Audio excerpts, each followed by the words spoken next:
Previously, we talked about how to take a derivative for a multivariable function, specifically a partial derivative. We only talked about taking one derivative.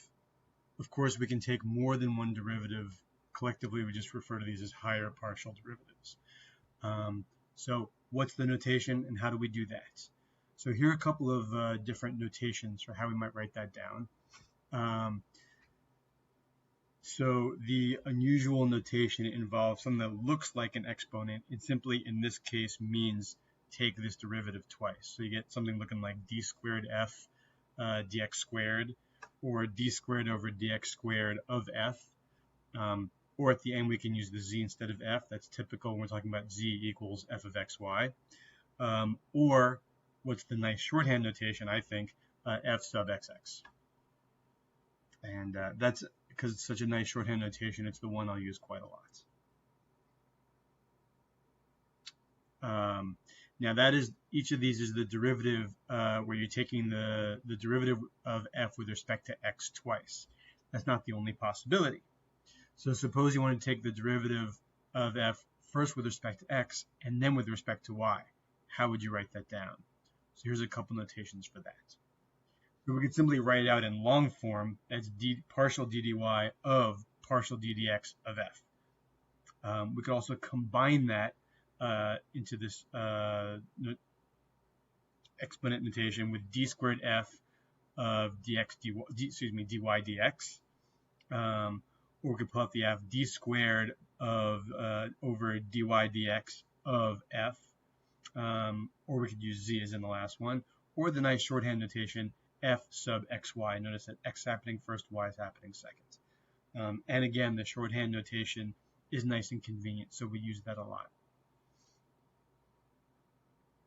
So let's do some calculations to see what this looks like.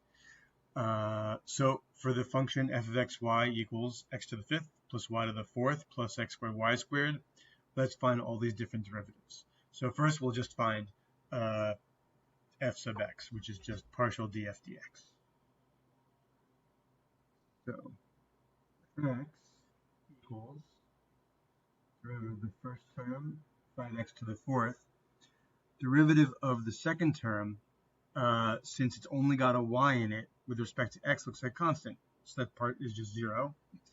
And then on the last term, plus 2 comes down x, and the y squared just hangs there as a constant coefficient.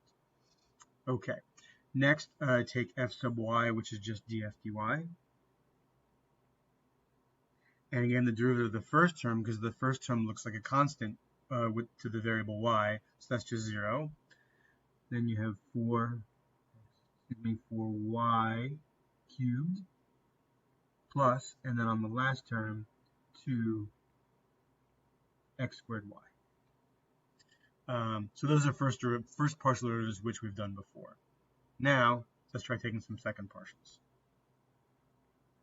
So fxx means take fx and then take the derivative with respect to x again. So that gives us 20x cubed plus, taking the derivative of the second term with respect to x, 2y squared.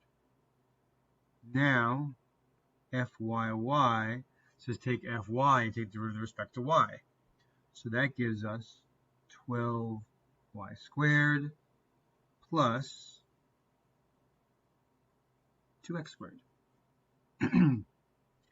Now, finally, we get these last two where we're doing derivative with respect to both x and y. And sometimes these are referred to as mixed partial derivatives. So first, fxy says let's take fx and then take the derivative with respect to y. So that,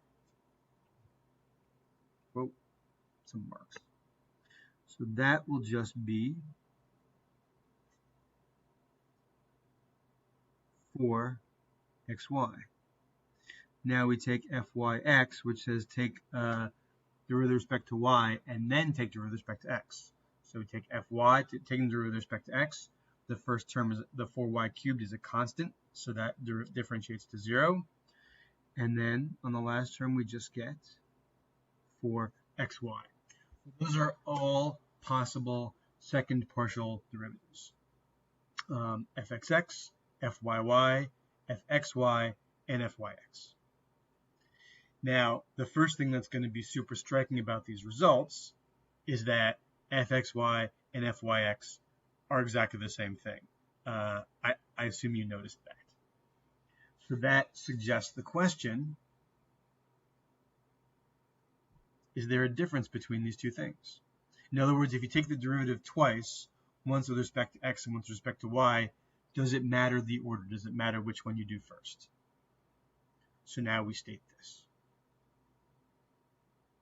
If the second derivatives of your function are continuous, then f sub xy equals f sub yx. And this is called Claro's theorem. And for a general version and discussion of Claro's theorem, that discussion can be seen elsewhere.